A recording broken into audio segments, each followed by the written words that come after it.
La fuite des cerveaux, c'est un phénomène que l'on a vécu à l'époque où le Valais n'était pas devenu un Valais de haute école et un Valais universitaire. Jusque dans les années, fin des années 80, début des années 90, l'ensemble des étudiants, l'ensemble de la population valaisanne qui voulait se former à un niveau tertiaire avait l'obligation d'aller se former dans les hautes écoles qui étaient présentes dans toute la Suisse, les universités, les EPF. La chance que l'on a eue, et ça c'était un impact et un catalyseur absolument génial pour le développement de notre canton, c'est qu'on a eu des politiciens qui ont cru au développement des hautes écoles. Il y a 30 ans, un peu plus de 30 ans, l'école d'ingénieurs avait été créée. Très rapidement, cette école d'ingénieurs a eu un grand succès. Près de 300 étudiants, très rapidement, une centaine de collaborateurs. Et Sion, aujourd'hui, joue un rôle moteur dans le développement de ce paysage valaisan des hautes écoles, en particulier avec le développement du campus Énergie-Police, en particulier avec le futur développement qui vient de démarrer pour le campus santé. Sion est passé d'une petite ville, il y a 30 ans en arrière, petite ville d'études avec l'école d'ingénieurs. Les écoles de santé n'étaient pas encore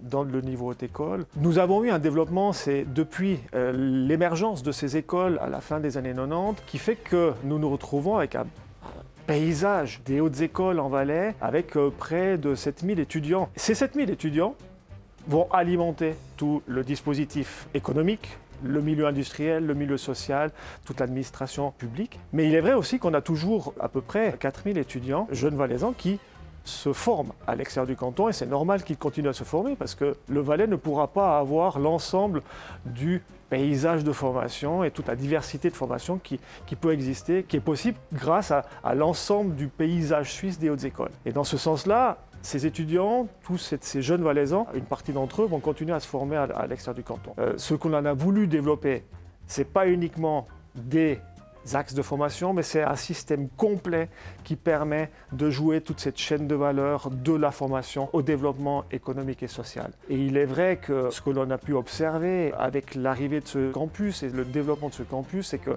ça renforce aussi l'attractivité des hautes écoles. Ces 3 dernières années, si je parle que de l'école d'ingénieurs, même que les étudiants commencent à habiter le campus, il y a eu un appel d'air extrêmement intéressant pour les différentes formations. Ça signifie aussi qu'on a un potentiel de développement d'attirer autant et de garder des étudiants valaisans sur notre sol lorsque ça fait sens, mais ça permet aussi d'attirer des étudiants qui viennent hors canton, pouvoir se former, respectivement pouvoir venir poursuivre des études sous forme de recherche et en tant qu'assistant de recherche dans les différentes institutions, que ce soit à la HES ou à l'EPFL. Ce qui est pour moi extrêmement important de montrer, c'est qu'on se retrouve avec un développement de notre canton où il y a un très fort lien entre formation, innovation, transfert vers l'économie. Le Valais économique d'aujourd'hui n'est plus le même que le Valais économique d'il y a 30 ans en arrière. Et ça renforce l'attractivité pour des jeunes qui se sont formés à l'extérieur du canton de revenir après leurs études.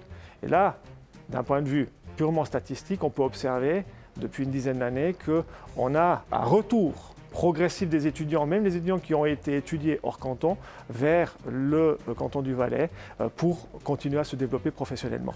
Et d'un point de vue purement chiffré, aujourd'hui, on a à peu près 64-65% des étudiants qui ont étudié hors canton qui reviennent 5 ans après leurs études, travailler en Valais. Et il est vrai qu'au-delà du développement qui s'est fait autour de la HSSO Valais-Wallis, sa haute école d'ingénierie, respectivement sa haute école de santé, au-delà de l'arrivée de l'EPFL sur le campus Énergie-Police, il ne faut pas oublier que Sion a également la chance d'accueillir 2 autres antennes universitaires. C'est l'antenne de l'Université de Lausanne, spécialisée dans le tourisme et dans toutes les recherches autour de la montagne au sens large, respectivement l'antenne de l'Université de Genève autour des droits de l'enfant. On a la chance dans cette région de pouvoir vraiment avoir un panorama étendu de spécificités, de champs d'expertise, de champs de formation et de recherche très étendus et qui ont aussi un très fort potentiel d'interdisciplinarité parce que dans le développement autour de l'énergie, respectivement les recherches autour de l'interdisciplinaire sur la montagne, on voit très clairement des éléments de travaux en commun et d'interdisciplinarité. Et dans ce sens-là,